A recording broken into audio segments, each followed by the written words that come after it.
Salutations, c'est Lex pour Manga TV, on se retrouve pour une nouvelle vidéo.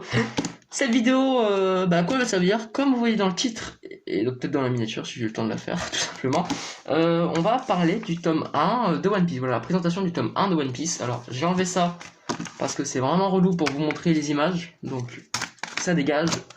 One Piece.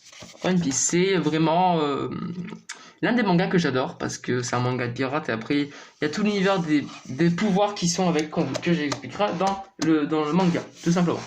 Alors, avant que les haters disent je sais pas c'est quoi One Piece donc j'ai pas trop compris à ce que t'as dit.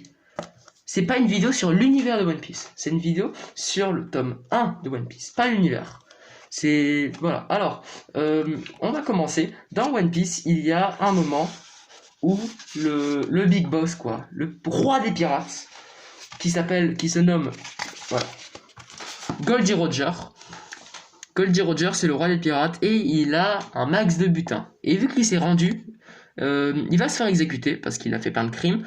Et donc, avant de mourir, il dit: mon trésor, je vous le laisse. Prenez-le si vous voulez. Et c'est pas le truc exact, hein, je dis ça de mémoire. Et donc, il y a des millions de personnes qui vont partir en mer pour avoir ce butin légendaire.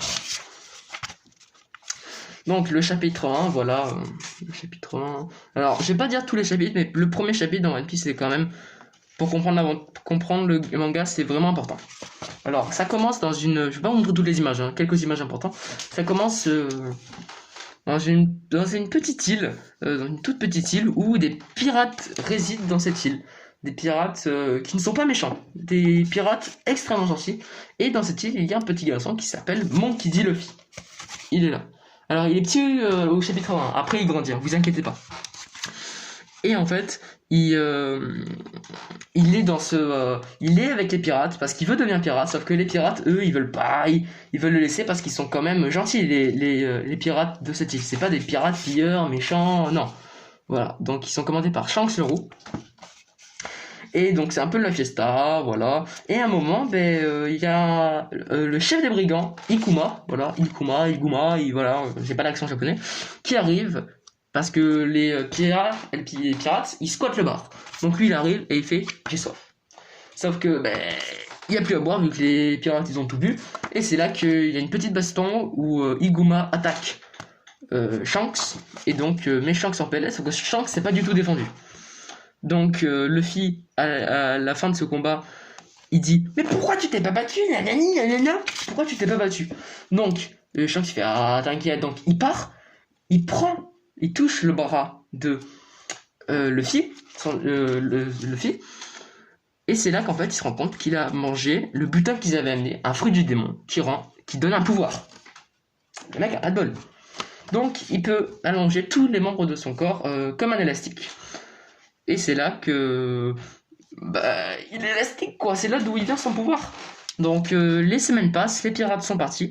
Et après ça, un jour, les brigands reviennent dans le bar. Et il n'y a pas boire, donc ils prennent en otage Luffy. Les pirates, eux, c'est des BG, donc les pirates, ils reviennent. Ils mettent en PLS tous les brigands. Mais Iguma avait pris Luffy, tout simplement dans une petite barque. Au milieu de l'océan.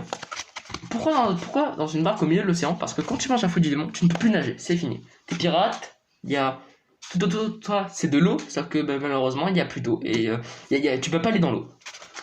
Voilà, et en fait il le lance dans l'eau, sauf qu'il y a un monstre marin. Les monstres marins sont des monstres marins comme on a dans la vie actuelle, quoi, qui viennent et qui mangent le bateau de Iguma avec Iguma. Sauf que là, Luffy arrive à sauter du bateau avant. Et il va se noyer. Shanks, il arrive et il fait: oh, le monstre, il le met en PLS. Sauf que malheureusement, Shanks, il a dû sacrifier un de ses bras. Voilà. Sachant que c'est un épéiste, donc il a une épée et c'est relativement important son bras. Mais bon. Donc après, il part. Et après, il part avec son équipage. Et le premier chapitre est terminé. Le deuxième chapitre, donc, Luffy part. Luffy, voilà. Luffy part à la mer, voilà. Part du nid familial. Parce qu'il n'y avait pas ses parents sur l'île, hein. Il faut savoir, c'est un orphelin. Donc il prend la mer, mais malheureusement pas de chance pour lui, il y a un tourbillon. Et vu qu'il est un tout petit bateau, pour pas se faire si il rentre dans le tourbillon. Sauf que il rentre dans le tourbillon et ça détruit son bateau. Donc lui il rentre dans un tonneau. Et ce tonneau est propulsé sur une plage. Et c'est là qu'on voit que cette plage est conquise. Et il y a un bateau qui est sur cette plage. Et c'est le bateau de Alvida. Voilà, Alvida la grosse, hein, on dirait un Big Mac le truc. Donc Alvida est un peu une dictatrice, voilà, tout simplement. Et elle met en PLS tous ses soldats, quoi. Donc, Luffy, il arrive dans son tonneau, il est KO dans son tonneau, et c'est là que Kobe, voilà, le mec à tout faire, voilà, qui est là. Voilà. Le mec à tout faire, trouve le tonneau, il se fait interpeller par 3 hommes à Alvida, et c'est là que Luffy sort du tonneau, et met en PLS tous les membres de l'équipage. Alvida s'en rend compte. Alvida se prend une attaque de Luffy, le Gomu Gomu no Mi, qu'est-ce que je dis moi voilà, il se prend une attaque de Luffy, je sais pas c'est laquelle parce que bon, il faut savoir, je suis à la suite de One Piece. Hein. Là, c'est pas parce que je suis au tome 1 que je lis le tome 1, il faut savoir, je regarde toutes les semaines les nouveaux chapitres qui sortent. Hein. Donc, voilà, il met en PLS Alvida et donc il part avec Kobe sur une île. Et c'est là que sur cette île, donc là c'est le chapitre 3, voilà, la vidéo dure longtemps. J'avais pas prévu autant de temps. Donc ce chapitre 3, ils arrivent sur une île, et sur cette île, il faut savoir qu'il y a un personnage qui s'est fait arrêter, c'est un chasseur de primes, il faut que je trouve la page, voilà, qui se nomme Roronoa Zoro, et ce chasseur de primes s'est fait arrêter par la marine, c'est la police, en gros c'est la police, c'est l'armée des océans, et donc il va se faire exécuter. Donc Luffy, lui, fait, toi, je te veux dans mon équipage. Et donc lui et Kobe vont vouloir en gros le faire évader. On n'est pas dans Prison Break, on est dans One Piece.